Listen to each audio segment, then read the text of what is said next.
Hamdan wa syukran lillah, salatan wa salaman ala Rasulullah sallallahu alaihi wasallam. Raditu billahi rabba wa bil Islam dina wa bi Muhammadin nabiyya wa rasulah. Amma ba'd. Yang pertama dan paling utama, tiada kata yang paling pantas kita ucapkan selain puji syukur kita haturkan kepada Allah Subhanahu wa taala yang telah memberikan kita beribu-ribu nikmat. Yang pertama, nikmat iman, nikmat Islam, dan sehat walafiat, sehingga kita bisa berkumpul di tempat yang berbahagia ini. Salawat serta salam semoga selalu terlimpah curahkan kepada seorang tokoh revolusioner yang merupakan the best in the best man. Beliau adalah sang kekasih Allah, berpangkat Rasulullah, berbidar Habibullah, anak dari Abdullah dan Aminah, yaitu Baginda Muhammad Rasulullah sallallahu alaihi wasallam yang diutus sebagai rahmatan lil alamin. Hadirin yang berbahagia, adapun judul ceramah yang akan saya bawakan pada malam hari ini ialah memperbanyak amalan sunnah di bulan Ramadan. Bulan Ramadan adalah bulan yang istimewa, bulan yang mulia bagi seluruh umat di dunia. Kenapa dikatakan demikian? Karena di dalamnya terdapat banyak keutamaan, keberkahan, dan ampunan. Namun perlu kita ketahui, Bapak Ibu, bahwa yang mendapatkan keberkahan adalah orang yang beriman. Siapa itu orang yang beriman? Ia yantu taumallah atau matapaka amari Allah Ta'ala. Yang mana yang dimaksud? Ia yantu tauamtaukan isiwatu baikana Allah Ta'ala dan dia isiwatu larangan. Yang mana yang perintah Allah Ta'ala? Ia yantu pangkaukan bajika yang akan mendatangkan pahala. Kamaya, as-sambaya, at-puasa, as-sakka, dan lain-lainnya. Yang mana itu yang akan menimbulkan, yang mana itu yang dilarang oleh Allah Subhanahu wa taala? Ia yantu pangkaukan kuliah yang hanya akan mendatangkan dosa. Yang mana itu yang akan menimbulkan dosa? Mungkin saya tidak perlu sampaikan karena pasti Bapak, Ibu, dan teman-teman sekalian sudah sering dengar. Gempaka bau inanya kau tersinggung, astagfirullah. Kemudian, siapa yang akan mendapatkan ampunan di bulan Ramadan? Yaitu orang-orang yang bertaubat. Karena Allah Subhanahu wa taala tidak akan mengampuni dosa-dosa hambanya kalau ia tidak bertaubat. Hamakan itu kare, kemudian tahu berbuat salah mereka teh, ampari senyawata, nanti anak pada orang mereka teh, pasti tidak dimaafkan. Minta maaf saja belum tentu dimaafkan, apalagi kalau tidak minta maaf. Betul apa benar kare?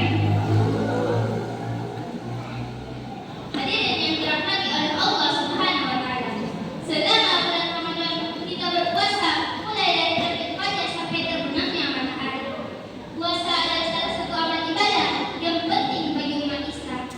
Karena dengan berpuasa kita bisa mengendalikan diri dan memperbanyak amal ibadah. Selain itu, puasa juga membantu kita untuk memahami rasa lapar dan haus yang dirasakan oleh orang-orang yang kurang beruntung. Selain ibadah sholat, puasa, dan zakat, masih banyak lagi ibadah-ibadah yang disunahkan untuk dilakukan, seperti membaca Al-Quran, banyak berzikir, dan bersedekah. Di bulan Ramadan ini juga kita diajarkan untuk menjauhi perbuatan-perbuatan yang tidak baik, seperti menahan diri dari berbohong, mencuri, dan berkata kasar atau kotor. Hadirin yang dimuliakan oleh Allah Subhanahu wa taala. Saya mulai dari yang pertama ya, yaitu membaca Al-Quran. Memperbanyak membaca Al-Quran di bulan Ramadan memiliki banyak keutamaan dan manfaat, baik dari segi spiritual maupun dari kehidupan sehari-hari. Bulan Ramadan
Dengan membaca satu huruf Al-Quran, kita bisa mendapatkan satu kebaikan. Dan di bulan Ramadan ini, kebaikan akan berlipat ganda. Jadi, dengan membaca satu huruf Al-Quran, kita bisa mendapatkan 10 kebaikan. Jadi, 1000 huruf dibaca, untuk kamu 10 pahala. Apalagi nasib berisi atau seret surah, la ilaha illallah seret juz. Masya Allah.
M. Tunggu sebentar.